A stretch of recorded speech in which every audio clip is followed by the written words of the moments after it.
Enfim. O América Mineiro vem com João Ricardo no gol, Wesley Matos, Messias, Anderson Conceição e Dom. Mais um episódio novo do Bar do Vendom, seu podcast preferido de choque de culturas e fanfics do Quase Verso. A gente está disponível no YouTube e também em todas as plataformas de podcast que são distribuídas pela Anchor. E na rodada de hoje temos... Aqui é a Aline, @AlineB_Silva no Twitter e a Brimon Lover no Spirit. Oi, aqui é a Emanuela, sou a Emanuela _T no Twitter e Ema92 Gomes no Spirit. Aqui é a Tamires, eu sou Tami_I, Tami com 2 M's, _I no Twitter e Time Turner Lady no Spirit. Oi, eu sou o Ulisses Matos, sou @Ulisses Matos com 2 T's no Matos, no Instagram e no Twitter. Oi, gente, aqui é a Vicky, @Lua de Vinil no Twitter e Taquara Cachalo no Spirit.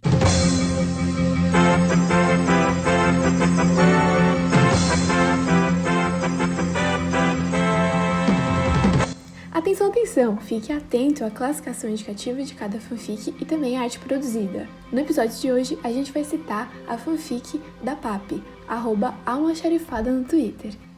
Ah, e mais uma coisinha. Quem nunca se apaixonou por uma fanfic que nunca mais foi atualizada? Que atire a primeira pedra. E aí, estagiário? Só estagiando aí, né? Se liga, hein? Ó, tô indo no banheiro agora. Vai lá não, hein? E aí, galera, começamos o nosso 9º episódio do Bar do Vendom. E nesse episódio a gente vai estar recebendo ele, roteirista, ex-jornalista, autodenominado ex-jornalista, recorrente em assaltos, e o cara que ensinou pra gente que o plural de Ulisses é Ulisses. Bem-vindo, Ulisses. Valeu, gente, tudo bem? Legal, bom estar aqui. Começar falando um pouquinho da parte do teu trabalho. Tu escreve muita coisa, né, de roteiro, até na parte de humor mesmo, o Zorra, a Escolinha. Então a gente queria saber como é que começasse nessa carreira de roteirista. Caramba, roteirista, bom, vou dizer, eu sou roteirista, mas eu acho que eu comecei mais por causa de humor, sabe? Então, entrei nesse mundo porque precisavam de pessoas que pudessem escrever humor. E eu já escrevia humor antes de escrever roteiro. Então, eu escrevia colunas na internet, na época que o que bombava era blog. Então, na verdade, antes blog, quando sites eram o que bombavam, entendeu? Então, eu acho que eu comecei a escrever mais por causa do Cocada Boa, que era um site dos anos 2000, que era de humor, tipo, só tinha gente, o Mortadela, o Kibe começando, e o Ewen, bem antigo mesmo. Então, eu comecei escrevendo ali textos de humor, sabe? Então, mas no estilo jornalístico, brincando, porque eu já era jornalista, trabalhava no Jornal do Brasil. Então, aí dali eu comecei a fazer stand-up, quando foi a onda do stand-up, em 2007, assim, quando começou o stand-up pegar. E dali depois eu comecei a fazer um grupo com esse pessoal de stand-up, um grupo para fazer vídeos na internet, que era o Alta Cúpula, que tinha o Ronald Rios, Nigel Goodman, o Eric Gustavo, conhecido mundialmente pelo Marcelinho lendo contos eróticos. Então, e a gente fazia esse grupo. E a gente começou a escrever para vídeo, e depois eu fui mostrar esse trabalho para um colega meu que eu conhecia, mais ou menos, já que escrevia roteiro para programas de humor do Multishow. Aí ele curtiu o que a gente tinha feito, ele estava precisando de uma equipe barata, que praticamente não é assinada do trabalho, e ele perguntou se eu queria fazer um trabalho lá com a minha galerinha. E a gente topou, até falei, galera, é pouquinho que ele está pagando, tá? Aí o Nigel, não, gente, eu pagaria para participar desse trabalho. E aí entramos ali e a gente começou a escrever para esses programas, esse programa do Multishow, e aí depois viraram 2 programas, aí as pessoas começaram a indicar, lá quando eu vi eu já estava escrevendo em vários programas, para vários canais, aí me indicaram na Globo para para cobrir férias na escolinha do professor Raimundo, aí eu fiz também, aí depois, uns 2, 3 anos depois, me chamaram para fazer um teste lá, para o Zorra, prova, me chamaram antes, eu não quis ir para fazer prova, porque eu achei meio esquisito fazer prova, eu não gosto de não passar nas coisas. Mas aí depois de uns 2, 3 anos, me fizeram de novo o convite para a prova, eu fiz a prova lá pro Zorra e passei. Então eu tô lá, tipo, uns 2 anos, alguma coisa assim. 2 anos e meio, não sei. Então essa foi a vida aí do roteiro, como começou, foi através do humor. Você estava falando que antes passou pelo Multishow, antes de chegar na Globo, e também tem esses trabalhos mais independentes.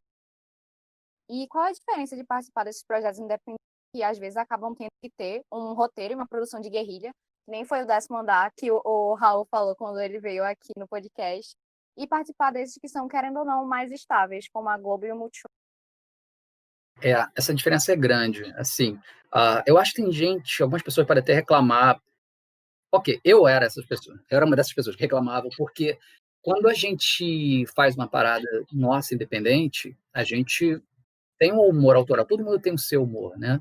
Então, o que eu escrevia para Alta Cúpula era muito eu.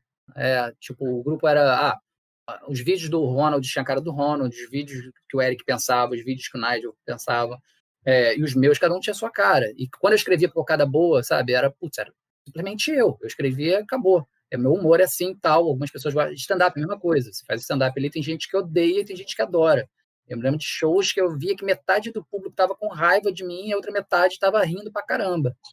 Então, é uma parada legal, né? E quando você vai escrever para um lugar onde você foi contratado, não é o seu humor que vai rolar.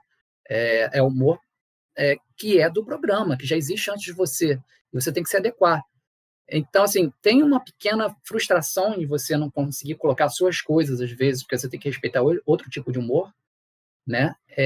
Mas, ao mesmo tempo, se você pensar bem, cara, é uma benção, é uma dádiva você poder escrever humor, viver disso, sabe?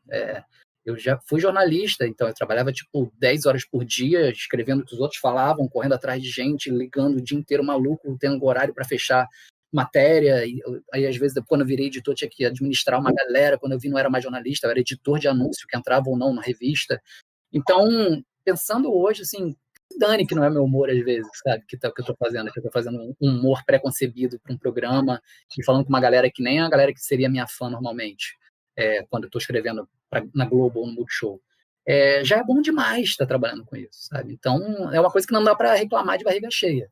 A gente entende as diferenças e a gente tenta, sei lá, viver disso é muito bom. Mas, assim, se você quiser fazer algumas outras coisas que são mais autorais, tem como fazer também, né? Você tem como ganhar um salário na Globo, ganhar uma grana boa para fazer um programa no Multishow e ali entre um e outro você meter a cara e fazer um filme em que você bota 10 mil reais do teu bolso para esse filme sair, sabe? Que foi o que eu fiz recentemente com um filme que a gente gravou e daqui a pouco eu posso falar dele se vocês quiserem.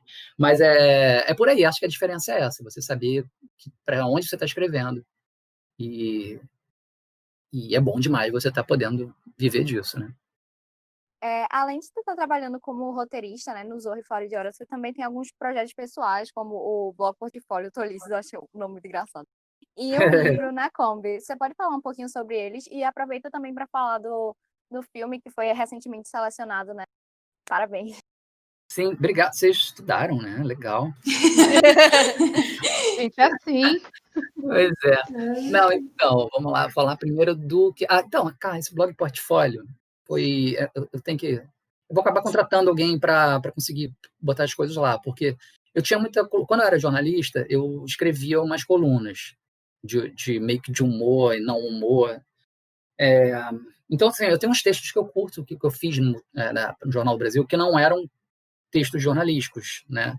Eram colunas, assim, que você pode escrever mais livremente, né? Então, eu tinha trabalhos tal que eu fazia no YouTube, tinha os textos do Cocada Boa, que foi onde tudo começou, e depois o Cocada Boa saiu do ar, então, e eu tenho esses textos ainda, eu falei, poxa, eu fiz tanta coisa que seria legal eu ter um lugar onde botar tudo isso, né? Então, e eu não queria fazer um blog... Os blogs já estavam morrendo. Eu vi que os blogs estavam morrendo. Eu percebo quando as coisas estão morrendo e saio antes, tá? Eu saí de jornal antes do jornal morrer. Então, aí eu sempre vou pulando fora. Aí, assim, quando eu vi... aí eu falei, cara, mas eu não vou fazer um blog tentando ser um blog de humor, achando que o blog vai para algum lugar.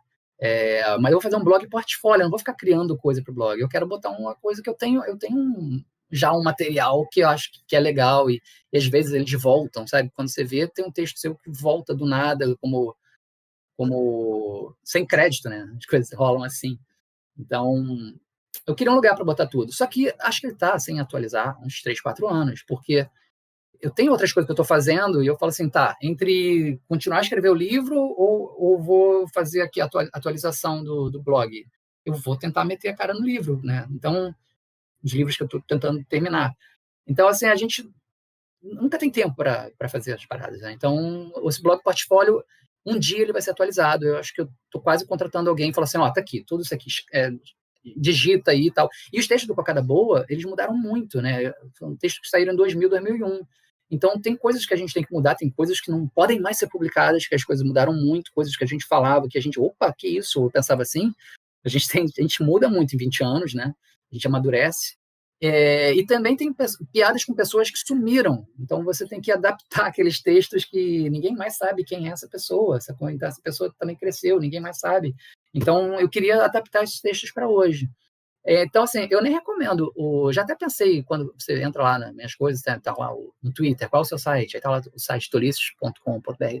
E você entra lá e tá parado há anos, né? Então, eu tô querendo dar uma mexida ali, ou tirar esse link e só botar de volta quando ele estiver atualizado, porque não tem nem os meus vídeos todos que eu fiz no Alta Cúpula, os sketches que eu fiz para Globo não estão ali. Então, um dia eu vou atualizar isso.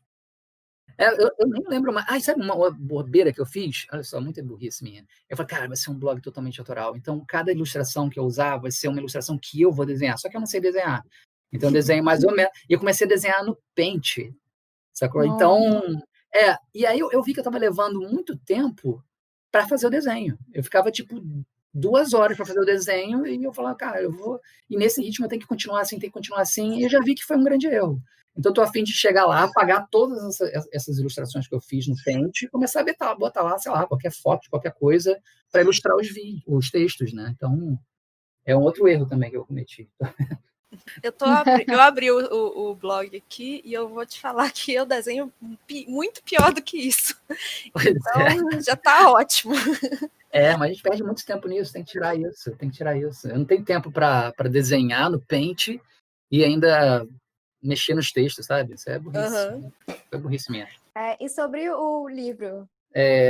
Não, então, cara, as pessoas entram meio que em jornalismo, muitas vezes, acho que a maior parte das pessoas que entram no jornalismo pensam porque gostam de escrever, né? Então, as pessoas acham que vão ser escritores do dia a dia, e não são, né? Porque jornalismo não é isso.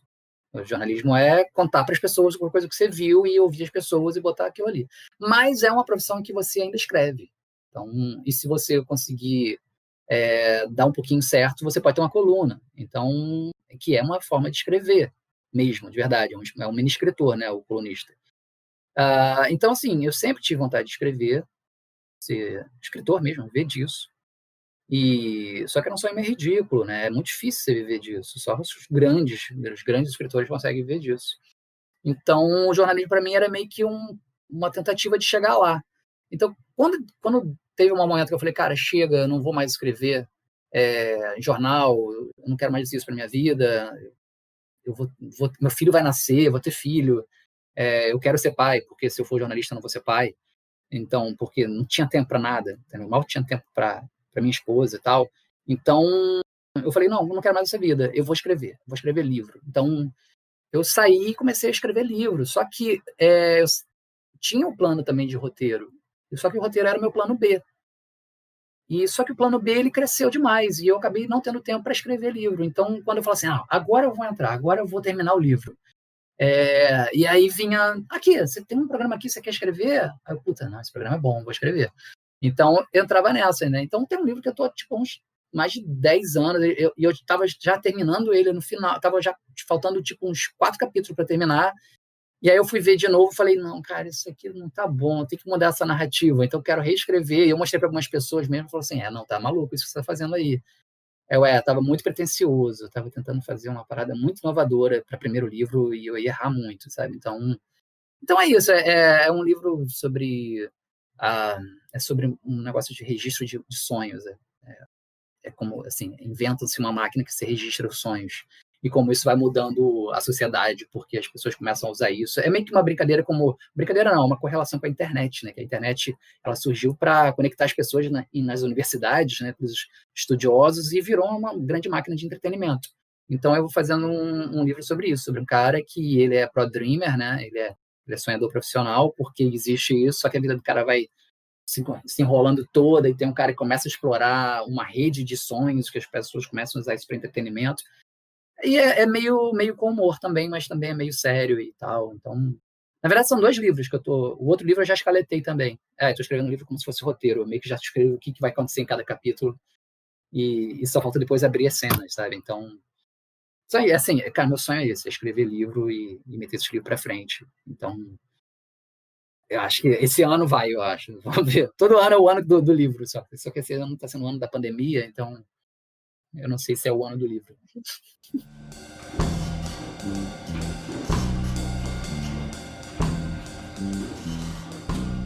E pra você, qual é mais, assim, as principais diferenças em estarem escrevendo? Porque você também é heavy user de Twitter, né? Verificado, famosinho. Pra escrever pra roteiro de TV e aí roteiro pra cinema, né? Que se você quiser falar um pouquinho mais sobre o Sonho de Rui. Sim, desculpa, você falou de Twitter e de verificado, eu comecei a me lembrar aqui de umas maluquices e me perdi um pouquinho, saí do foco. Porque quando você fala verificado, é uma coisa engraçada que quando tem uns bolsominions, assim, e os caras vêm com muita raiva e vêm, assim, se eu fizer qualquer piada com o senhor presidente, o cara vai falar assim, aí, dá um verificado para qualquer babaca hoje em dia. Eles implicam que você é verificado, sabe? E as pessoas não entendem, tipo, ué, ninguém te conhece, tu é verificado, irmão? Qual é? Tipo, você não entende que verificado não é para famoso, verificado é para gente que, sei lá, que tem um trabalho que... eu consegui na parada de verificação assim, eu mostrei, então, olha só, eu dou declarações para jornal, as coisas que eu escrevo no Twitter, às vezes vão parar em jornal, tipo, os tweets da semana, sabe? Tem jornais que fazem essas coisas. Então era legal estar verificado, né? Porque de repente alguém pode abrir uma conta falsa, falar um absurdo e as pessoas falarem, o Ulisses falou isso. Né?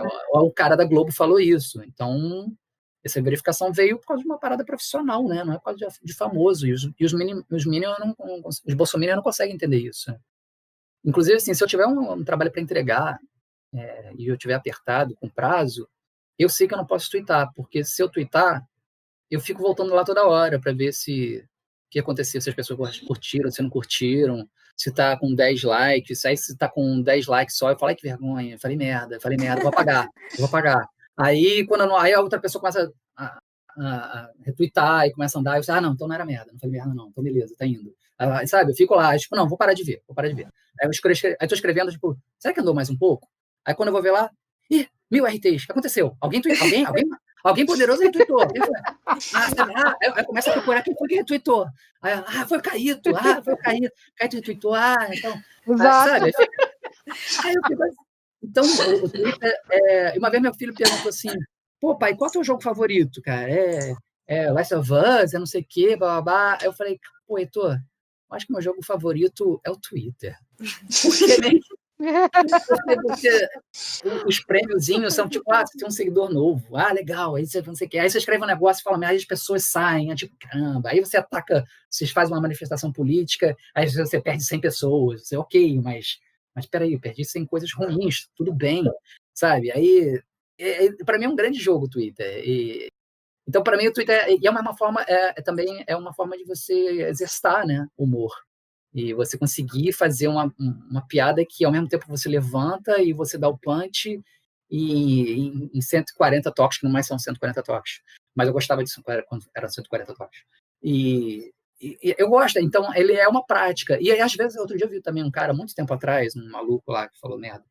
A gente até não... A gente brigou também politicamente. A gente não se segue mais e tal. E um cara falou assim, esses humoristas são tão burros, eles ficam botando as piadas no Twitter quando podiam estar guardando para os seus trabalhos. Não, isso é uma análise muito burra, porque um tweet não dá para usar isso num roteiro do Zorra, da Globo, do Multishow, sabe? Tem piada que é para Twitter, tem piada que é para roteiro, tem piada que é para YouTube.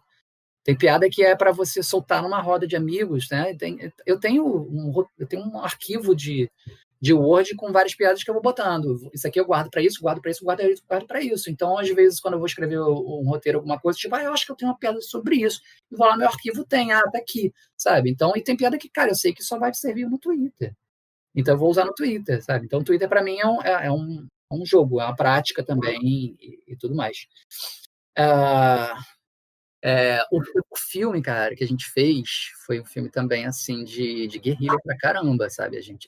O nome do filme é Sonho de Rui, que amigo meu me chamou, um ator, e falou, cara, tô com um projeto de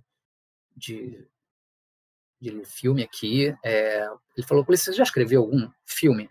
Aí eu falei, já, cara, Altas Expectativas, eu colaborei, sou colaborador de roteiro. Ele, não, mas o filme inteiro, só seu, você escreveu? Eu, não escrevi. Ele, você quer escrever? Eu, assim, claro, né? Então, eu tô com um projeto aqui de um filme, eu não tenho dinheiro, eu não posso te pagar, eu não tenho 70, 80 mil. Então, eu não tenho como te pagar. O que eu posso te pagar é que você vai escrever esse roteiro, ele vai ser seu e ninguém vai poder mexer, nem o diretor, e você vai assinar sozinho. Excelente pagamento, que é o sonho do roteirista, né? Ninguém mexer no texto, o diretor não mexer em nada, entendeu? Eu falei, tô dentro então. Mas eu falei, pô, cara, mas o negócio é o seguinte também, cara, eu já escrevi roteiro de longa que não foi gravado, não foi filmado, as coisas às vezes não rolam, né? Não vão para frente, falta grana, falta várias coisas que às vezes o filme não vai para frente. Então eu fico assim também de escrever um filme e o filme não ser gravado, não ser rodado. Aí não, o filme é independente, o Cavi vai fazer, vai entrar nessa, e a gente vai rodar de qualquer jeito. Eu fiz um anúncio, eu ganhei uma grana e eu vou bancar esse filme. Aí eu falei, então, beleza, vamos nessa. É produção independente, então vamos lá. Porque a produção independente vai sair. Vai sair de qualquer jeito, vai sair não sei quantos anos, mas vai sair. Né? Então, eu topei por causa disso tudo. E, assim, eu me amarrei muito em ter escrito. Assim, eu vejo que, assim, tá longe de um padrão Globo de qualidade, por exemplo, né? Que a Globo, você tem uma ideia, você fala assim, eu quero ter uma ideia, uma história aqui, uma ideia aqui, mas ela se passa numa nave espacial. Num navio viking. Os caras constroem um navio viking, não um navio inteiro, né? Mas um cenário, ele parece um navio viking, e para a gente fazer uma piada, né? Só que às vezes a gente, por terem feito um navio viking, a gente tem que escrever mais 10 piadas de vikings para poder valer a grana que gastaram naquele cenário. Mas, então, assim, tem várias coisas que hoje eu vejo no filme que eu falava, cara, isso poderia ser melhor. Como poderia ser melhor? Poderia ser melhor se eu tivesse mais dinheiro, né? Mas a gente não tinha dinheiro. Então, beleza. Então, todos os problemas que eu vejo no filme hoje são problemas só de produção, sabe? Mas, assim, as atuações estão sensacionais. O roteiro, assim, eu curti ter escrito, não vou falar que é sensacional porque eu escrevi, mas todo mundo curtiu. E o cara, quando ele me chamou para escrever, ele falou assim, cara, Ulisses, ele já tinha visto um texto meu de um projeto também que não foi para frente. Ele falou, eu queria um roteiro com o teu jeito, um humor assim que não seja um humor de gargalhada. Eu quero que as pessoas riam ao mesmo tempo, riam e pensem. Aí eu assim, pô, é exatamente isso que eu gosto de fazer. Ele, não, pois eu sei que você gosta, então vamos fazer. Então, assim, e quando a gente levou esse filme para o cinema, né, que teve a noite de estreia dele e tal, eu estava me preparando, assim, para as pessoas não rirem e ficarem, cara, gostei, viu, Ulisses, legal. Mas assim, eu tive uma grande surpresa que tinha gente gargalhando no cinema, assim. Não vou falar que era todo mundo, não. Mas tinha vamos lá, de 100 pessoas, acho que tinha umas 20 pessoas, mas gargalhando muito, de estarem com vergonha de estarem gargalhando, sabe? Porque estavam rindo quase meio que sozinhos. E eu acho que isso é muito característico das coisas que eu escrevo, do meu stand-up, que era assim, que era metade das pessoas não acreditando que estavam ouvindo aquilo ali, que não estavam entendendo o que era humor, e outra metade, tipo, cara, é isso aí, eu gosto muito disso. Então, para mim, esse filme, para mim, eu curto muito ser feito, sabe? Por causa disso, que é um filme que é com a minha cara, com o meu jeito de escrever. E assim, minha esposa foi ver o filme e eu vi que ela não estava rindo muito, e ela estava meio encolhida na cadeira, e eu falei, cara, tá tudo bem, Magra? Você tá curtindo? Ela assim, não, eu tô um pouco constrangido. Por quê? Ela, porque esse personagem é muito você.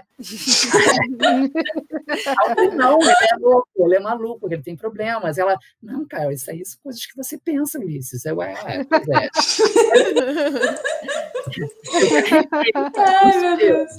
Não sou eu ali, sabe? Mas eu carreguei. E também tem umas coisas que o ator tem também dele, sabe? Tem uns problemas do cara ser ruivo, que são do personagem. Eu não sou ruivo, cara, mas eu entendo os problemas dele de ser ruivo, que não são problemas, e eu carreguei nisso, sabe? Então, a gente foi uma mistura. Acho que cada um pegou o mais bizarro de cada um ali, e a gente foi colocando no roteiro. Então, É por aí. Então, assim, eu gosto desse filme por causa disso, sabe? Porque é o meu tipo de humor, sabe? Não é o humor que eu escrevo quando eu vou escrever o livro do Paulo Gustavo, que eu tenho que estudar o Paulo Gustavo e ver como é que ele escreve para eu fazer as mesmas piadas que o Paulo Gustavo faz. Então, eu fiz o livro do Paulo Gustavo assim, eu estudei o Paulo Gustavo e aprendi, e peguei o código do humor dele e fiz, entendeu? Então, quando eu vou escrever para a Escolinha do Professor Raimundo, eu tenho que entender o código do personagem, qual é a chave, a virada e tal, e vou escrever como ele fala, entendeu? Então, essa é a diferença entre ser profissional e ser autoral, né? É por aí, sacou? Na parte do Fora de Hora que você está trabalhando, você está com 2 integrantes da Quase, e aí a gente ficou um pouco curiosa sobre o processo do roteiro. No programa, ele é mais individual ou mais coletivo? Ele é muito coletivo, totalmente coletivo. O Fora de Hora, eu não estava no projeto de... Ele não estava no projeto de concepção. E eu até falei assim, quando eu soube que eles estavam fazendo, que o Caíto tinha ido lá para isso, aí eu falei, caramba, estão fazendo um programa aí de jornalismo, humor com jornalismo. Tipo, pô, eu sou um dos únicos jornalistas aqui nessa parada, eu podia estar ajudando, mas eu, pô, fiquei meio frustrado de não estar nessa equipe. Aí eu falei, pô, que pena, eu queria estar fazendo isso. Aí o programa estreou, depois de umas 3, 4 semanas, me chamaram para fazer o programa, perguntaram, acho que alguém precisou sair, alguém estava com problemas, sim, teve que sair, precisava de uma pessoa para substituir, e acho que foi o Caíto que falou, pô, vamos chamar o Ulisses, tal, e eu já estava escrevendo a Escolinha e o Zorra é o meu programa de verdade, né, que eu estou contratado para isso. E a Escolinha tinha meio já terminado de rolar, e aí me ligaram e falaram, pô, você topa fazer aqui, cara, tal? Eu topei, aí depois só que a Escolinha teve uma sobrevida. Sei que teve um momento que eu estava escrevendo 3 programas ao mesmo tempo, e foi meio zoado isso, foi difícil, mas eu caí de paraquedas na redação do Fora de Hora. Eu acho que é um programa, eu acho que ele é coletivo, mas ele é muito, eu vejo ele como muito programa de RF também, de redator final, porque a gente escreve, a gente vai pegando as coisas, tem muito ali que é a cara do Caíto, sabe? Tanto depois ele até foi para a bancada, né? Quando depois virou o podcast, né?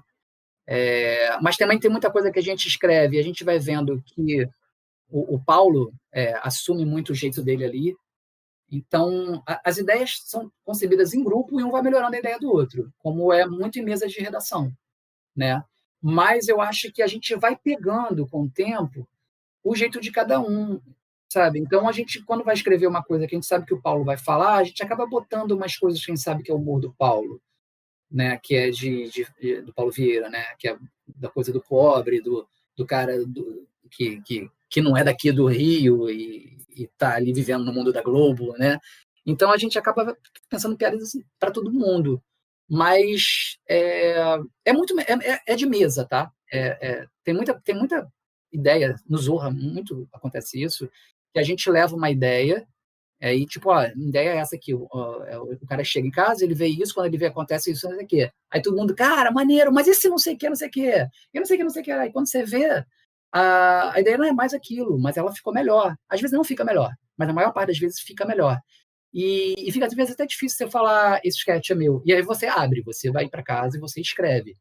Mas não é mais a sua ideia, é a sua ideia com mais um monte de mini ideias juntas ali dentro. E fica até difícil você falar que essa ideia foi minha, sabe? Porque as coisas viram sketch de mesa. E às vezes você chega também com uma ideia que não tem fim.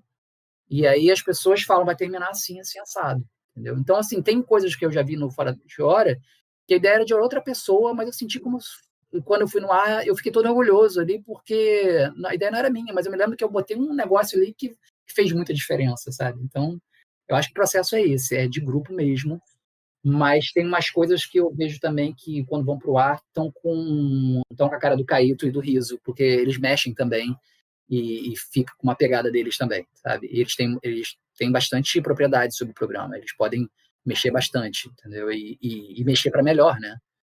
Então, tem de tudo ali. Tem mesa, tem dedo de RF, e tem também performance, né? A galera que está metendo capo também o tempo todo. Ao longo das perguntas, você citasse algumas vezes o Caíto. Você tem vontade de fazer algum projeto junto com a galera da classe?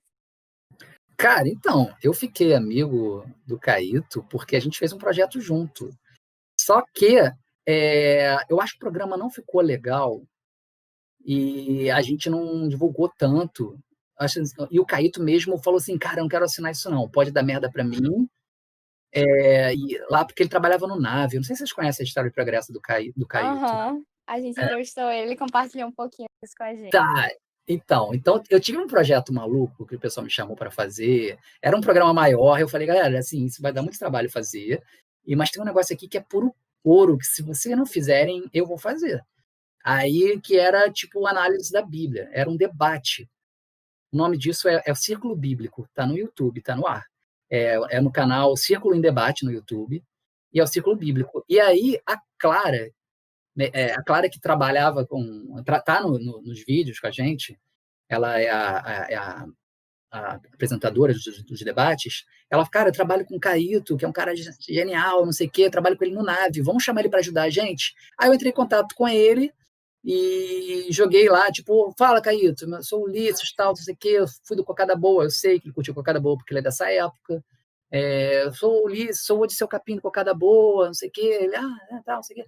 Pô, tem um projeto assim, assim, assado, pô, você podia ajudar a gente a tirar esse projeto, né, do papel e tal, é sobre religião, é zoando a religião. Ele, pô, vamos nessa, cara, vamos lá, tal. Então, assim, do nada, a gente nem se conhecia, e ele foi dirigir pra gente a parada, sabe, com o material dele e tal, e a gente foi gravar. Então, a gente ficou na escola da Darcy Ribeiro 2 fins de semana gravando e tal, com o Terêncio também ajudando a gente, que é um cara que costuma editar muitas coisas para ele também. E a gente fez esse projeto, então a gente se conheceu ali. E nesse projeto, eu deixei o bigode crescer, que eu vi que eu ficava bem mais ridículo de bigode. E tinha esse personagem meu, que era um consultor que falava sobre a Bíblia sem menor conhecimento. E a gente ficava ali debatendo coisas absurdas da Bíblia, mas de uma forma séria. E o Caíto era o diretor, simplesmente. Ele não assina, ele assina com outro nome maluco. E aí, assim, a gente terminou de fazer tal, a gente achou que ia bombar pra caramba, não bombou. Eu consigo ver por quê. Acho que tem uns problemas de interpretação, porque ninguém ali era ator. Ninguém era ator. E a gente fez o negócio sem ser ator. E aí a gente só que passou dali, passou uns 2, 3 meses, e o Caíto, acho que ele gostou do personagem que eu fiz ali. Ele falou, pô, Ulisses, vou fazer um programa 10º andar pro Canal Brasil, tal, não sei o quê, eu queria te convidar para ser ator. Eu falei, cara, mas eu não sou ator, né? Tal. Ele, não, cara, deixa aquele bigode. Aí eu vi que ele estava contratando o bigode, na verdade. E ali foi ali que eu fui gravar também ali, só para participar, só para ajudar ele também, porque ele tinha me ajudado a fazer uma parada, né? E também porque é um desafio também, né? Você trabalhar como ator, não sendo ator, né? Nunca fiz um curso de ator. Então, assim, eu acho que eu já trabalhei com Caíto. E uma coisa que, cara, assim, não aconteceu, né? O Círculo Bíblico não aconteceu.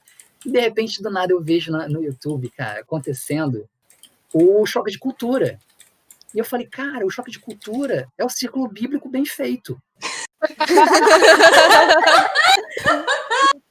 E eu fiquei ali, e assim, cara, mas isso é muito Círculo Bíblico, cara. Ao mesmo tempo, mas eu não fiquei puto, tipo, cara, é a mesma ideia, porque não é a mesma ideia. É o formato igual, só que é cultura, e é bem feito, e é engraçado pra caraca. Tudo é engraçado, porque é um roteiro bem feito, com atores dando texto, e o nosso era meio improviso, só com umas guidelines de fala, sabe? E eu falei, cara, é muito bom isso. E a gente, entre a galera que fez o Círculo Bíblico, a gente começou a falar, cara, esse Choque de Cultura é o Círculo Bíblico maneiro, né? A gente é a versão boa do Círculo Bíblico, tal, lá. E é engraçado que depois eu comecei a trabalhar com o Caíto na Globo, né, com algumas coisas, e aí um dia a gente, depois de um churrascão que teve lá de fim de ano, a gente bebendo tal, lá na Gávea, aí ele veio e falou, pô, já bebendo tal, falou, aí chegou assim, isso, esse cara legal, sabe, aquela coisa de bêbado, né, te considera pra cá. Aí aí tu sabe que o Choque de Cultura tem muito do Círculo Bíblico, né? Aí o pô, Caíto, eu sempre quis ouvir isso, cara. Assim. Só que é bem feito, né, Caíto? Ele pois é, não sei o quê. Então, ficou isso, cara. Então, ele é meio que um projeto beta, sabe, do do Choque de Cultura, o Círculo Bíblico. Vocês não conhecem, vocês não estudaram, vocês não foram atrás disso. Não, isso a gente não descobriu mesmo, não. Mas, quando eu tava dando uma stalkeada no seu Instagram, eu tenho quase certeza que eu vi algum comentário seu sobre esse bigode, falando que deu problema em casa que sua mulher não gostava dele.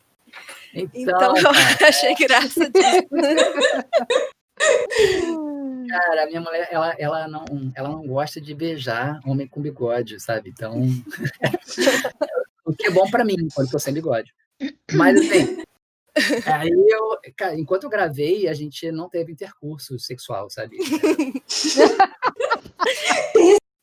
Então, Que tristeza. pois é. Mas, assim, depois de que você tá casado há muito tempo, isso não fica um grande sacrifício, sabe? É tranquilo você ficar, tipo, um mês sem fazer. É tranquilo, a gente tem outras coisas pra fazer.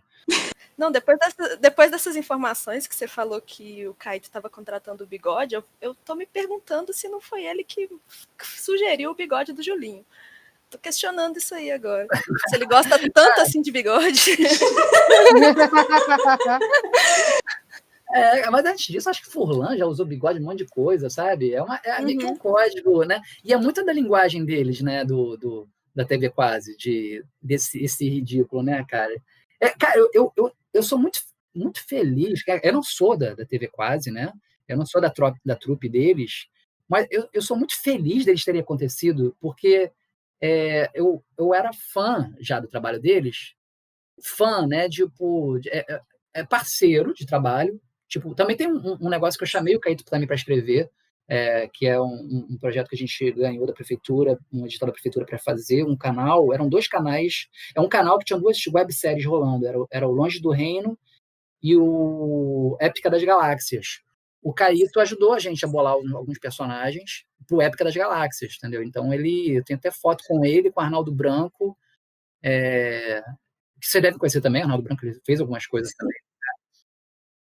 E era eu, ele, o Eric, Gustavo e tal, e o Álvaro Campos. E ele ajudou a gente já a trabalhar nisso também, antes de ter acontecido, sabe? Antes de ser um cara que ficou famoso.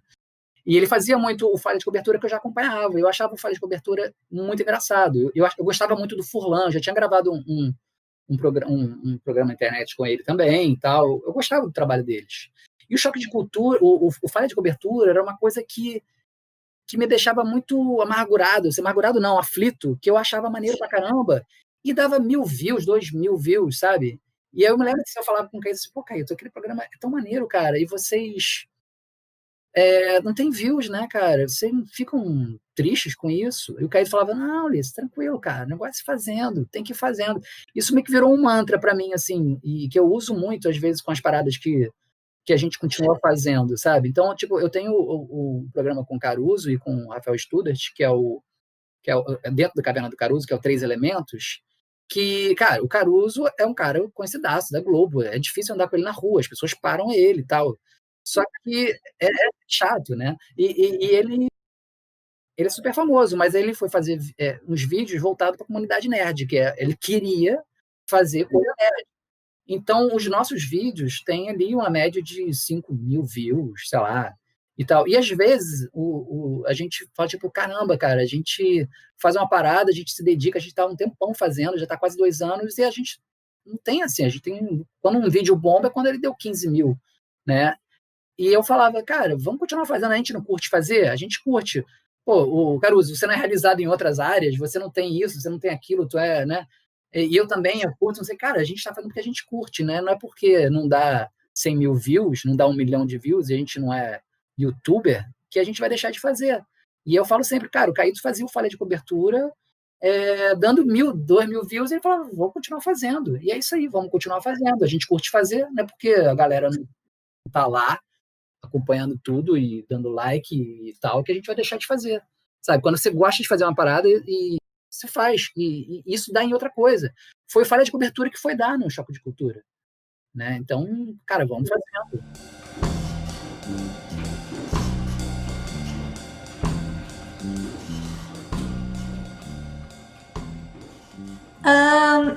A @mandiocanei e a @travessão_a perguntaram como foram os bastidores do 10º andar e o que vocês gostou de ver enquanto trabalhava? Cara, foi legal. Pra mim foi tenso, porque eu não era ator, né? Então, eu tava muito preocupado em fazer merda. E assim, mas assim, eu falei, Caíto, eu não sei, eu não sou ator, cara. Se me der muita fala, eu não vou conseguir fazer. Aí ele, não, dá uma olhada nas cenas, era tudo fala rápida, sabe? Só que o Caíto também, às vezes, falava assim, então, Liz, tá aqui que tu vai falar ali com o Raul, né, tal, e eu esqueci o nome do personagem dele, que era um estagiário. Marquinhos. Marquinhos, isso. Aí, tipo assim, tu vai ali, tu só vai falar com ele e tal. Aí tu fala com ele, tá? Eu falei, pô, Marquinhos, no roteiro só diz que eu passo ali por ele e tal. Ele, não, tu fala lá, cara, tu fala uma parada lá, improvisa lá. Aí eu, pô, improvisar, cara, pô. Você escreveria. Aí eu, pô, tá. Então, assim, eu acabei tendo mais fala porque ele falava, ele meio que me enganou, falou que eu não ia falar e tá bom. Ele me enganou porque eu não tive que decorar nada, tá? Meu problema era decorar a fala. Então, assim, e teve algumas coisas que eu falei que acabou levando meu personagem para outro lugar, entendeu? Então teve um momento, inclusive, que eu só tinha que passar pelo Raul e falar, ó, eu tô saindo ali, tá? Tal. E aí eu não sei que ele improvisa aí. Aí eu passei por ele e falei assim, ó, cara, eu tô indo no banheiro, hein? Não vai lá não, tá? Aí, eu não sei se vocês lembram dessa cena. Aí depois, quando deram corta, quando ele deram corta, todo mundo começou a gargalhar. Aí eu falei assim, cara, isso ficou muito esquisito. Aí eu, tal. Aí depois criaram uma cena do subconsciente do Marquinho falando, cara, o que foi isso? Cara, é uma cantada, né, tal. Aí eles começaram a falar, pra eu falar, mas aí ele falou, o Caio falou, pô, tu viu que tu se transformou de personagem gay, né? Aí eu falei, cara, acho que sim. Aí eu falei assim, então, cara, o Guimarães não é gay, não, ele é tudo, cara, o que pintar ele topa, então beleza. Aí começa a criar o que o Guimarães era, entendeu? Então, tem hora que ele tá manjando ali o corpo da Júlia, esqueci o nome da personagem, que era do chefe dela. A Luli, que ela tá ali olhando a Luli, entendeu? Ao mesmo tempo ele fala uma palavra esquisita pro Raul, pro Marquinhos. Então, gravar lá com essa galera, assim, foi maneiro, foi tenso, porque eu não era ator, no meio de um monte de gente que era muito boa, né? Assim, o que eu achei legal lá, né? Uma parada legal ali é que o Juliano ficava editando o Irmão de Jorel no meio das gravações. Ele ficava mexendo. E eu gostava já do Irmão de Jorel. Então, em casa teve uma hora, inclusive, de almoço que rolou, que eu sentei do lado do Juliano e falei, pô, cara, me amarro no Irmão de Jorel, tipo assim, pô, tenho uma vontade de escrever desenho, tal, blá. Meu filho sempre me cobra, meu filho era mais novo, quando é que eu ia escrever desenho animado? Aí ele falou assim, você escreve também? Eu falei assim, não, cara, eu não escrevo também, eu sou roteirista, eu não sou ator. Aí ele, olhou assim com aquela cara de, tá explicado, sabe? Aí eu, falei e tal, comecei a falar de desenho que eu curtia e tal, aí eu falei, não, mas tem um cara muito bom também, cara, que é a cara do Irmão de Jorel, que é o Nigel Goodman. Aliás, o Nigel seria melhor roteirista que eu para escrever o Irmão de Jorel, tal. Ele, tá, legal, tal. Cara, engraçado que, tipo, 6 meses depois, o Nigel foi chamado para fazer Irmão de Jorel, escrever Irmão de Jorel. Aí eu falei, eu não fui mesmo, mas também eu fui, é propaganda do Nigel, porque eu acho que o humor do Irmão de Jorel é mais a cara do Nigel, sabe? Eu conseguiria escrever estudando o personagem e tal, blá, aquela coisa que eu faço, conseguiria, entendeu? Mas o Nigel é meio que orgânico para eles pensar o Irmão de Jorel para mim. Então ele se encaixou muito bem, parece, assim, ele curtiu fazer pra caramba, e parece que gostaram dele também. Então foi essas coisas, assim, que eu curti estar numa gravação e tal, e via os bastidores ali do Irmão de Jorel, que é uma coisa que eu não tinha ideia de como era feito. Ele mexia, ao mesmo tempo editava, era uma coisa que uma ferramenta que eu não conhecia, que eu não conheço até hoje, na verdade. E você lembra-se de alguma história bem inusitada dos bastidores da série? Cara, tem com a minha visão das paradas. Não sei nem se eles entenderam, assim, pegaram, mas eu fiquei meio constrangido com uma parada lá, que é o seguinte, eu sempre soube que ator é maluco, que ator fica pelado, que ator sabe? Então, eu fiquei assim, cara, eu tenho que ser descolado nessa parada. E aí teve uma cena, que falei, foi a cena mais tensa, foi um dos momentos mais tensos da minha vida, que é quando o personagem Juliano perde o braço dentro do elevador. Então, assim, tem um lance de um sangue que eles fizeram, um sangue artificial lá, que tinha que bombar, e é o seguinte, essa cena não podia dar errado, porque se desse errado, não tinha como fazer tudo de novo. A gente não tinha as roupas de novo, tinha um problema de continuidade sério, sabe? Então, e só tinha aquele sangue e tal, e eu tinha que falar uma coisa. Então eu fiquei muito com medo de errar minha fala. Minha fala era ridícula, era tipo, pô, podia ter pego o elevador de serviço, sei lá, uma coisa assim. E se eu errasse aquilo, eu fiquei muito ferrado. Ia acabar, todo mundo ia ficar muito puto comigo. Então eu fiquei muito tenso com aquilo, sabe? Então, e eu acabei ainda gaguejando para dar fala. Tão tenso que eu tava. Não sei se vocês perceberam, não sei se a edição conseguiu tirar, mas rolou, tal. E depois daquilo, a gente tinha que tomar um banho, porque aquilo era muito melecado, sabe? Então, era um negócio que grudava, era doce, sabe? Era um sangue doce, assim. True Blood. Série de vampiros, assim. E aí, eu fiquei todo colado. E era uma casa muito velha que a gente gravava. E era uma casa de 3 andares, e lá embaixo tinha um chuveiro. E aí o pessoal falou assim, agora vocês vão tomar um banho e tal. Aí eu e outra pessoa que estava ali, acho que o ascensorista estava lá também e tal, e acho que o Juliano, eu não me lembro quem é que foi tomar banho. Aí eu fui tomar banho, então eu desci com o figurino e tomei banho, e aí eu tomei banho assim, tipo, só de cueca, né? Não fiquei tão pelado assim. E eu tomei banho, e aí eu falei, puta, cara, minhas roupas estão lá em cima. Aí eu falei, cara, os atores. Aí eu subi de cueca molhada. E eu querendo ser muito descolado, eu fiquei andando de cueca molhada pelo set. Atores. E aí, assim, eu ao mesmo tempo eu estava constrangido, eu queria não estar, sabe? Porque eu estava entre atores. Aí eu fiquei andando ali, e quando eu percebi, o outro cara que foi tomar banho comigo, que era ator também, ele subiu com toalha, sei lá, eu sei que ele levou uma roupa, e ele estava todo arrumadinho lá. E quando eu vi, eu era o único babaca andando de cueca molhada.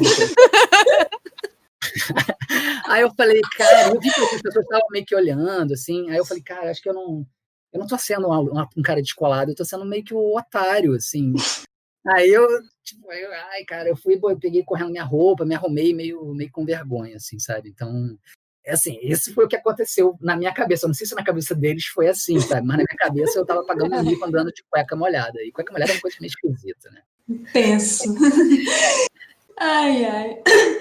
E, assim, todo o Vando, né, os fãs da TV quase sempre comentam, quer dizer, imploram por uma segunda temporada do 10º Andar. E o que você acha dessa possibilidade de segunda temporada e como você acha que o Guimarães se encaixaria nessa nova temporada? Poxa, eu não sei. Assim, o meu personagem não teve nem final, né, não teve despedida, né? Quando tem aquele episódio lá final que tá acabando tudo, desmorona, não tem mais, né, a empresa, e você descobre naquelas reviravoltas todo aquele plot twist, não tem nem sinal ali de Guimarães, ninguém sabe o que aconteceu com o Guimarães, né? Então, acho que qualquer coisa pode acontecer. Sei lá, se tiver um Guimarães ali, gostaria de fazer de novo, sim. Mas nada que crescesse muito, não, porque senão eu vou ter fala e eu não quero ter muita fala. Mas só para continuar ali, né? E deixar o bigode e tal, ficar sem sexo. Qualquer coisa você pode pedir pro Eric te dublar nas gravações com a voz do Telinho. Sabia que o Eric também tá no 10º Andar? Ele faz uma voz daqueles objetos que conversam com fulano. Massa!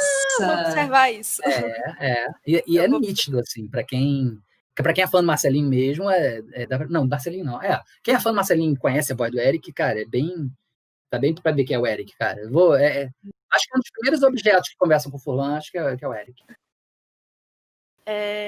Acho que agora a gente já pode passar para as perguntas, que a gente chama de perguntas do bar, que são perguntas para dar um clima mais de bar, mas principalmente para falar sobre o assunto principal nosso, que é de fandoms. E a gente tem uma pergunta que a gente sempre faz para os convidados. Aí você falou bastante já de outros projetos da Quase, então a gente deduz que você conhece vários deles. E a gente sempre questiona quais seriam 3 personagens da TV Quase que você levaria para uma mesa de bar.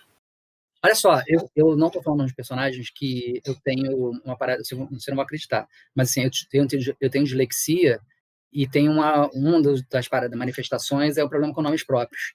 Então eu sou muito ruim com nome próprio. Só se com sobrenome. Sobrenome eu consigo decorar. Então, se você não me dá um sobrenome, eu fico perdido, sabe? Então, eu esqueço o nome, eu misturo tudo. Então, Serginho é muito parecido com outro nome, com não sei o quê, com não sei o quê. Então, eu me enrolo muito. Mas, então, eu sei exatamente quem são os personagens, tá? Igual quando as pessoas vão me apresentar, tipo, você não sabe, não lembra do meu nome, né? Não, mas eu sei quem é você. Você faz isso, faz aquilo, mas o teu nome, pra mim, não vai entrar. É diginomia o nome disso. Ok, vamos voltar. Então, seria... Fecha parênteses. Fecha grande, longo parênteses com chaves, colchete e tudo mais. Então seria o Caíto, o Caíto no 10º andar. Certo. Seria também seria o Raul, o Maurílio, né? E, cara, e só para ficar quieto ouvindo papo e também por ser engraçado, fazendo coisas que a gente não espera, acho que o Viscônsul de Honduras. Nossa. Acho muito Boa, bizarro. Tem uma amiga minha que é diretora de arte, que ela se fantasiou no carnaval de Viscônsul de Honduras, cara. E quando as pessoas reconheciam, ela ficava toda feliz, né? Ela é muito fã dele, da Lila Guiar. Então, eu acho muito engraçado esse personagem. Então, seria engraçado estar numa mesa com ele.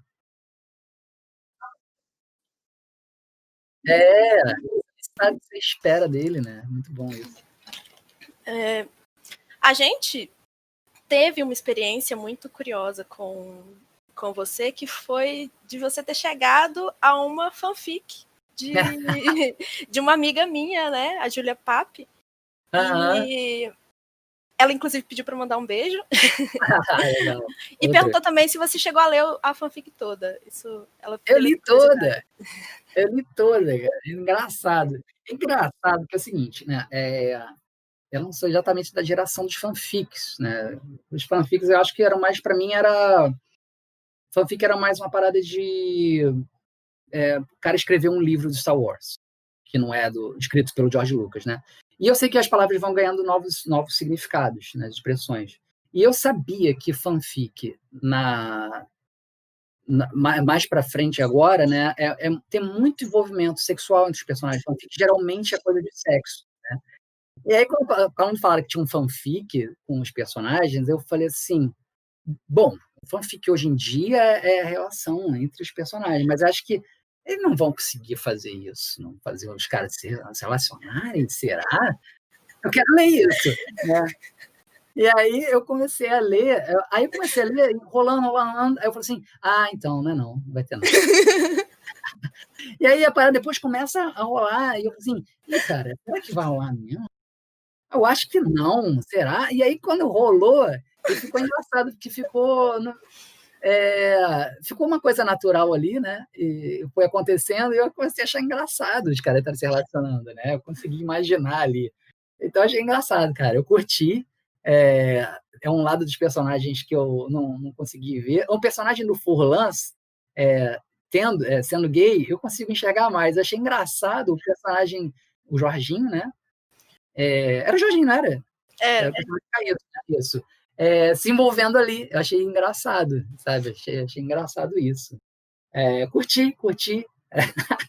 Essas coisas desses nomes que vão mudando, né, de sentido, acho engraçado também. Tem umas paradas uma vez, algumas pessoas que são fãs de outros trabalhos que eu faço, começaram a me chamar de senpai. Aí eu falei, senpai é o cara que é um mestre, né, da pessoa, assim. Aí quando vieram eles falando senpai, aí eu falei, aí um outro amigo meu falou assim, fui chamado de senpai. Eu falei, por que o cara tá orgulhoso de senpai? Aí eu fui ver depois que existe uma outra definição para senpai, que é uma palavra mais romantizada, né? E eu falei, eita! Eu não sabia de senpai, eu fiquei até constrangido depois, assim, como assim, cara? Que interesse romântico esse? Nada a ver. Mas eu sei que é uma parada respeitosa, né? Então beleza. Tipo um respeito com um cara mais velho, então beleza. Posso ser senpai. É um pouco mais leve do que chamar de Daddy. Achei que importante pontuar também que Pape voltou a escrever essa fanfic e ela terá novos capítulos. Interessante. Sim, então... Quero ver. Mas então, esse teria sido seu primeiro contato com fanfic? Você chegou a ler alguma coisa antes ou não?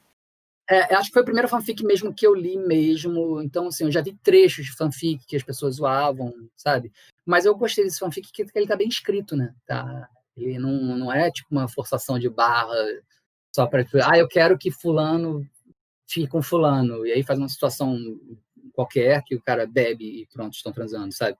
Então, eu achei legal, porque tem estilo, né? Curti por causa disso. Acho que sim, posso dizer que foi o primeiro fanfic que eu li, sim. Que não é fanfic de livro, né? Também eu nunca li livro fanfic também, não. Tô falando que tem essa diferença, mas eu nunca li outro também. Nunca li livro de Star Wars. Eu vou só puxar uma sardinha, aproveitar que isso, na verdade, é uma marca muito forte do Fandom. Tanto da gente, tipo, a gente fala que aqui é terra de crack ship, né? Que seriam esses casais inesperados. Mas, inclusive, Jorginho e Willy são um casal clássico do Fandom. Jorginho, a gente, tá. A gente, dessa fanfic que você leu, é um casal bem Tradicional. tradicional. Lembrar que era fulano. Legal. Isso. É um casal bem tradicional. A gente teve mais coisa depois? Então, até eu tô pra postar uma fanfic dos dois, que não é sexual, mas... Então, assim, é bem comum. Mas as coisas que a gente tem aqui são bem absurdas. Imagino, cara. Inclusive, assim, o primeiro contato que eu tive com você foi comentando um vídeo do canal do Caruso, que era sobre vocês falando sobre fandoms, né? Sim. Aí eu comentei justamente sobre esse caráter absurdo que tem no Fandom. E aí, com isso, eu queria puxar um pouquinho também para falar como que é a sua relação com fandoms. Se você participa ativamente de algum, ou se é só tipo, eu curto isso aqui e tal. Cara, eu já fiquei tentado a ir para esse caminho, sabe? Mas tipo, eu me lembro que quando eu era jornalista, lá em 96, mais ou menos, o primeiro contato que eu tive com fandom foi do pessoal do Arquivo X, que era uma série, você deve conhecer, é uma série de ficção. Exatamente. E ela foi popular uma até febre, hoje. né?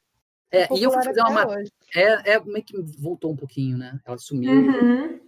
E eu me lembro que primeiro eu fiz uma entrevista com uns fãs por telefone e depois eu fui no encontro deles. E esses encontros, eles passavam vídeos, eles conversavam entre si e tal, blá, blá, blá. Eu fui... Engraçado, foi a primeira vez que eu ouvi a palavra shipper, sabe? Porque... então, assim, eu me lembro que uma vez meu filho falou assim, não, porque... shippar vem de não sei o que, tá querendo me ensinar. Eu falei, porra, cara, desculpa, 10 anos de você nascer, eu já ouvi a palavra shipper. Eu fui fazer uma matéria sobre Arquivo X, tinha uma galera que queria que o Mulder e o Scully ficassem juntos, eles eram shippers. Então eu já conhecia o termo shipper, sacou? Sabe? Às vezes tem que provar pro meu filho que eu sei as coisas antes dele. Então, e aí, ele tá com 14 anos, só, caso vocês queiram saber.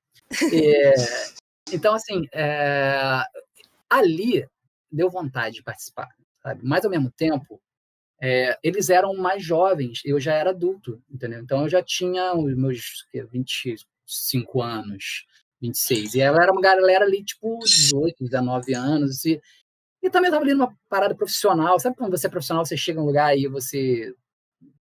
não, tem que assumir uma postura profissional aqui, mas deu vontade de seguir por ali, sabe? Mas, assim, foi, acho que, o meu primeiro contato com fandom, sim, ou fandom, e eu não...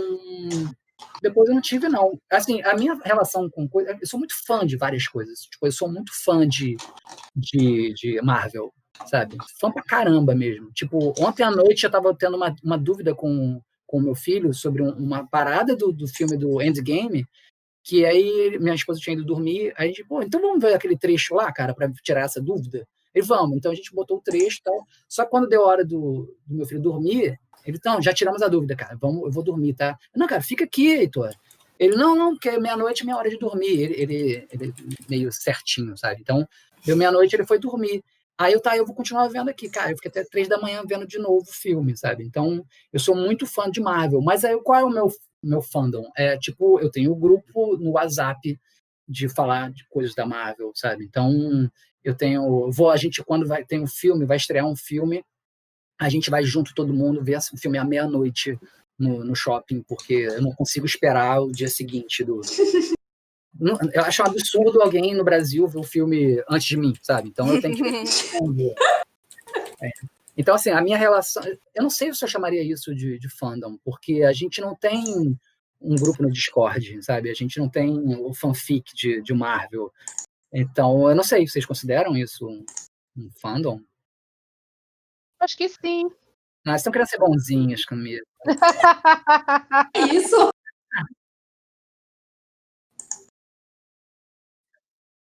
Aham.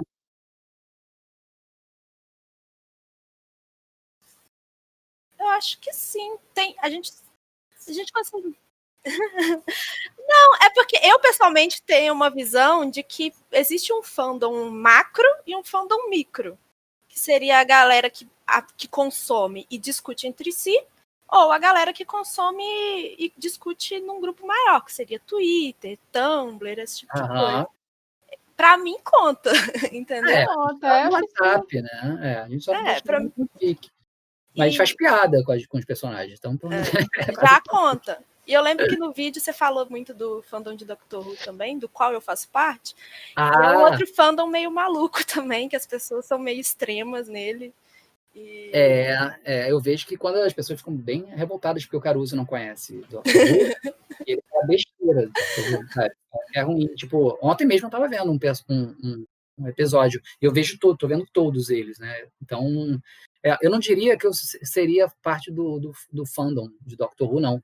Mas, assim, eu acho que tem muita coisa boa, mas também tem uns episódios que eu não curto, que eu acho que é mal feito, que eu já sei. Porque depende muito de quem tá escrevendo, né? E teve um episódio, quando começou, tava lá, texto do Neil Gaiman. Aí eu, caraca, Neil Gaiman! Aí minha esposa e meu filho ficaram me olhando assim, gente, Neil Gaiman, explicar tudo. E aí, cada vez que a gente foi ver, o episódio era muito bom. E aí, toda hora eu parava e falava assim, porque isso é Neil Gaiman, entendeu, galera? Então, mas às vezes tem às vezes ele é ruim o episódio, às vezes é bobo, às vezes é mal feito, sabe? Às vezes eu descubro o que vai acontecer nos primeiros 5 minutos. Então, eu acho que ele é muito irregular, por isso que eu não entraria num fandom, assim, eu não consigo ser super fã, eu sou fã nota 8 do Doctor Who, sabe? Enquanto Marvel eu sou nota 11. Sabe? Marvel é aquela coisa, entra aqui na minha casa e come meu cu da minha família, sabe? Parece da Marvel tranquilamente. Não, mas eu não recomendo entrar no fandom de Doctor Who, não, porque as pessoas são meio malucas. Mas... E se o episódio é do Mark Gatiss, você já sabe que ele é ruim.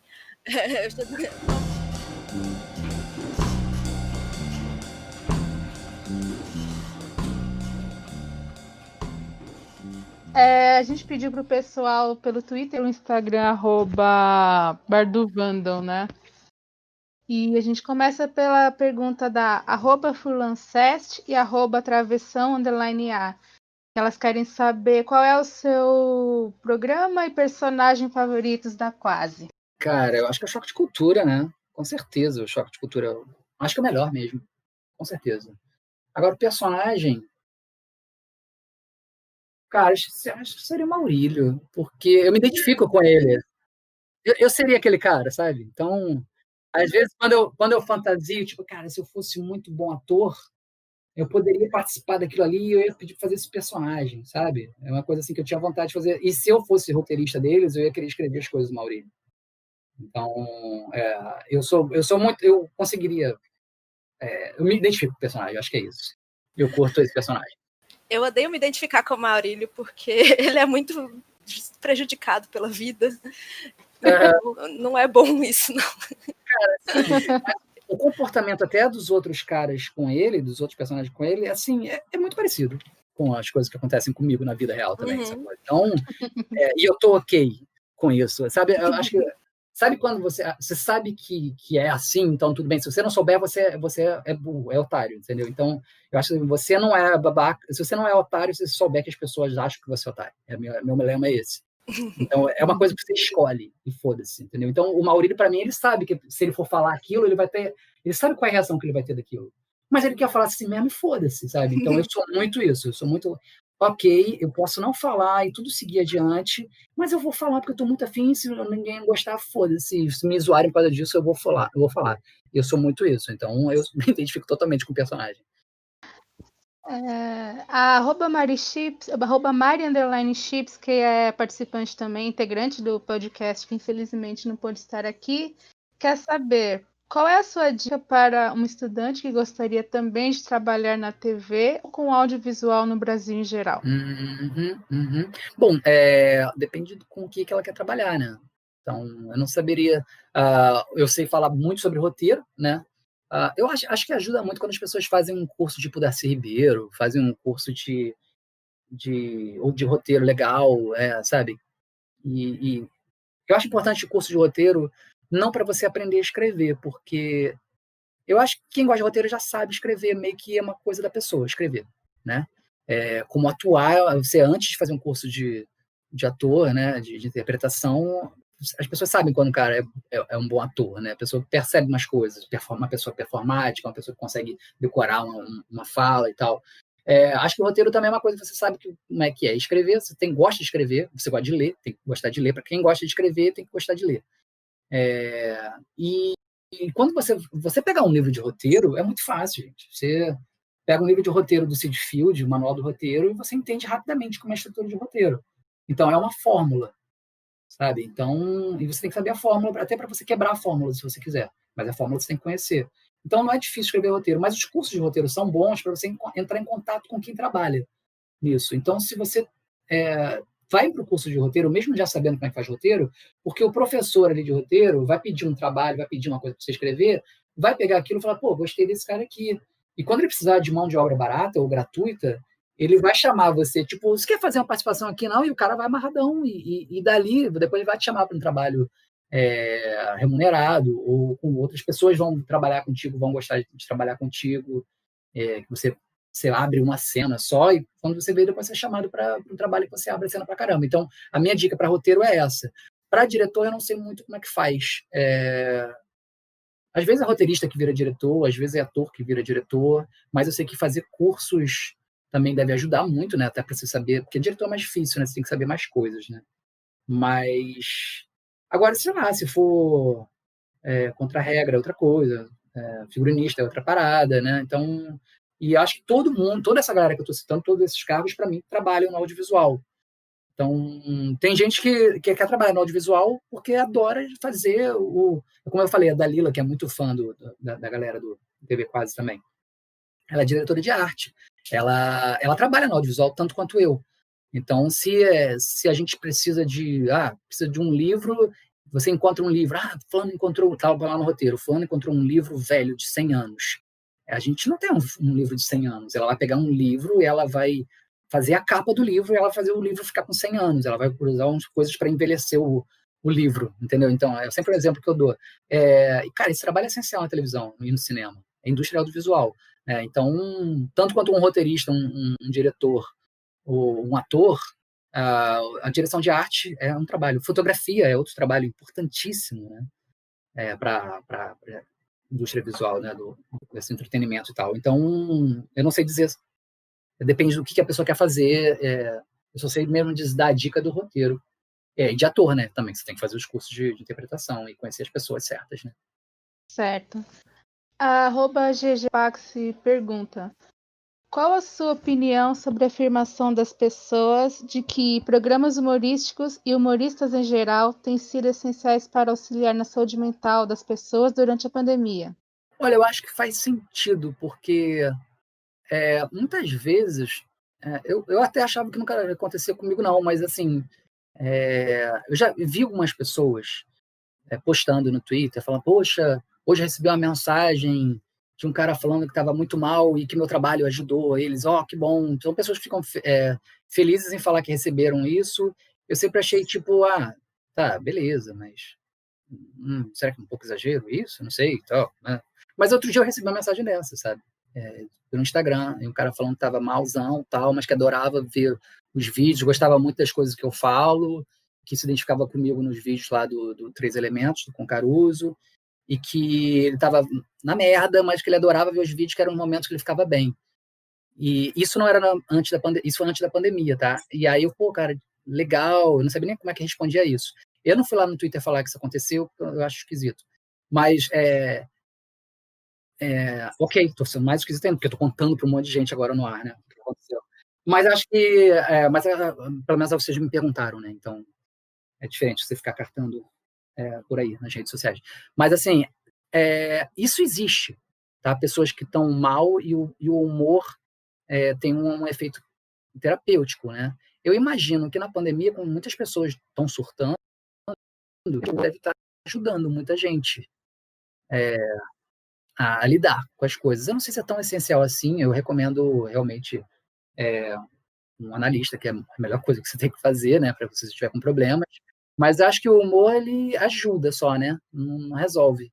Mas é claro que eu acho que o humor, às vezes, é uma filosofia. Para mim, o humor é uma filosofia de vida mesmo, sabe? Então, eu sempre lido com as coisas com humor. Às vezes, as coisas mais impróprias eu lido com humor, que eu tendo a lidar com as coisas com humor. Então, no enterro do meu pai, eu estava na roda de piadas, fazendo piada. Meu pai estava ali, sabe? Eu comecei a fazer, quando eu vi, eu estava fazendo piada com, com, com cadáver. Mas, assim, porque também eu tenho uma outra relação com morte e tudo mais, por causa de religião. Então, quando eu estava fazendo piada com tipo, olha só, puta, agora aconteceu não sei o quê, agora estão querendo fazer isso aqui com o corpo. E aí eu vi que algumas pessoas não estavam gostando que eu estava fazendo piada. Quando meu filho ficou internado 6 meses na UTI, quando ele nasceu, eu contava para os outros, eu fazia narrativa para os outros, contando as coisas engraçadas disso tudo, entendeu? Então, eu vejo sempre o lado engraçado das coisas, que é uma forma como eu acho melhor lidar com a vida. Então, para mim, não é terapêutico, para mim é uma filosofia de vida, mas eu entendo que eu me protejo de muita coisa ruim levando tudo para o humor, entendeu? Então, eu acho que deve estar realmente ajudando as pessoas num momento desse bizarro que a gente está vivendo. Imagino que sim, acho que não é exagero, não. Legal. E para finalizar, a @almoxarifada, que é a já citada Júlia Pape, pergunta se você já pensou em algum background ou headcanon para o Guimarães. Não, eu não pensei em background, não. Eu achava que era um personagem muito de entrar ali e ser ridículo porque tá usando um bigode e é um cara magrelo e esquisito, sabe? Que eu divido isso com ele. Mas, assim, eu não imaginei que eu ia ter que pensar mais que isso. Então, só o fato dele ter uma sexualidade diferente, assim, de topar tudo, para mim já é um grande avanço pro Guimarães, sabe? Para mim, o Guimarães era quase uma participação especial, sabe? Então, eu nunca imaginei nada além disso. Então, só de eu ter falado pro Caíto que ele vai em qualquer coisa, né? Quase um pansexual, diria. Para mim já é demais pensar isso pro Guimarães, sabe? Eu sei o lugar do Guimarães na série, sacou? No universo. Então eu não fiquei pensando muito, não. Tipo, ele é isso, ele é aquilo. Não pensei isso, não. Quem sabe se ele um dia tiver que ser mais do que ele foi, a gente tem que pensar alguma coisa para ele, né? Mas não vou ser, eu não vou pensar, não. Não é porque o ator faz muito isso. Né? O ator faz muito isso. Mas, assim, eu acho que quem tem que fazer, para mim, é o roteirista. Que vai falar, não, então, tem o personagem assim, sabe? Quando a gente escreve série, a gente faz uma bíblia. A Bíblia, ela diz o que é esse personagem, qual é desse personagem. A gente escreve coisas para o personagem que nunca vão aparecer na série, mas que ajuda as pessoas que vão escrever a saber as coisas que ele vai falar. Então, quando um personagem, para mim, um personagem é importante, tá na Bíblia quem é ele, sabe? Então, você não precisa pensar no background dele e tudo mais. Eu acho que essa coisa de background e tal, acho que é muito para o ator que está com um personagem que não é grande o suficiente e que ele precisa imaginar coisas para dar uma profundidade ao personagem dele, porque o personagem dele não foi bem contemplado na Bíblia. Eu também não sei se os atores têm acesso à Bíblia. Acho que é por aí. Isso meio que funciona como uma ferramenta, às vezes, né, para ajudar o ator. Mas como você disse que não é ator, então talvez isso influencie um pouco, né? Não, acho que sim. Como eu não tenho técnica nenhuma de interpretação, mas assim, já vi muito ator vindo perguntar, tipo, o meu personagem, ele é assim, assado, não sei o quê. Eu falo, cara, acho que sim, sei lá.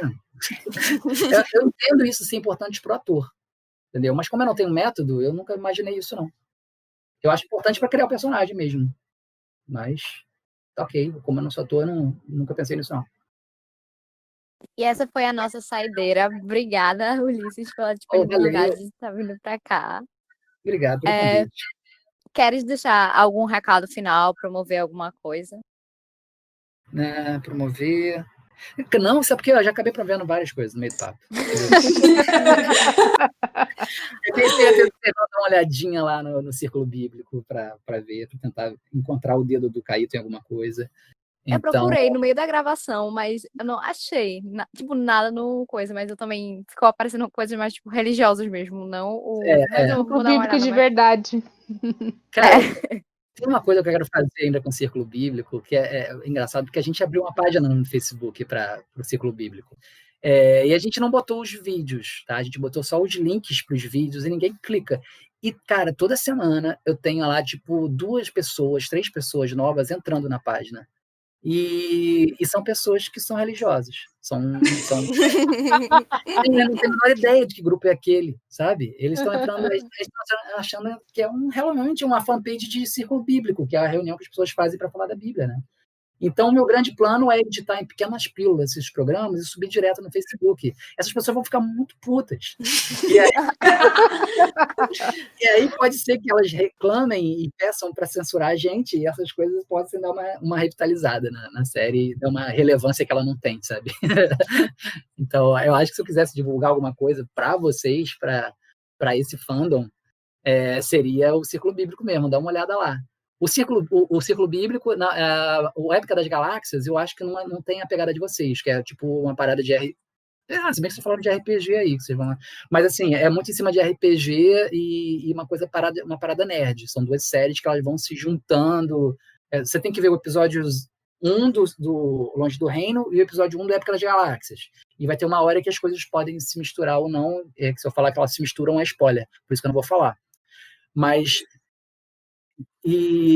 mas eu não sei se é a onda de vocês, não. De repente, acho que o Círculo Bíblico pode ser mais divertido para vocês. Ele tem alguns momentos, tá? Ele não é bom o tempo todo como é o Choque de Cultura, não. Mas eu acho que ele tem uns momentos bons. Algumas horas. É o que eu divulgaria. Só lembrei aqui de uma coisinha, que lá no 3 Elementos estão sempre falando para tentar te ajudar a chegar a 10 mil seguidores no Instagram. Se você quiser reforçar isso também. Não, isso é uma visão interesseira deles, cara. Eu sei. Eles possam botar link ali, porque não faz o menor sentido, porque se eles ficam falando para todo mundo ali me seguir, todo mundo que está ali já segue o Caruso e o Studart, que já vai ver o link no perfil deles. Então não tem o menor sentido. E eu não gosto de inflar, tipo, artificialmente, sabe? Eu não sou verificadinho no Twitter porque as pessoas ficaram me divulgando ou eu divulguei as pessoas. É um crescimento orgânico. Então eu não vou falar para vocês seguirem, não. Então é isso, gente. Passa a régua na conta, porque esse aqui já acabou. Até o próximo episódio. Vocês vão editar depois? Vão, né? Vocês acreditam que eu nunca fiz uma selfie? Eu acho muito esquisito o conceito de selfie, sabe? Então, eu não sou da geração selfie.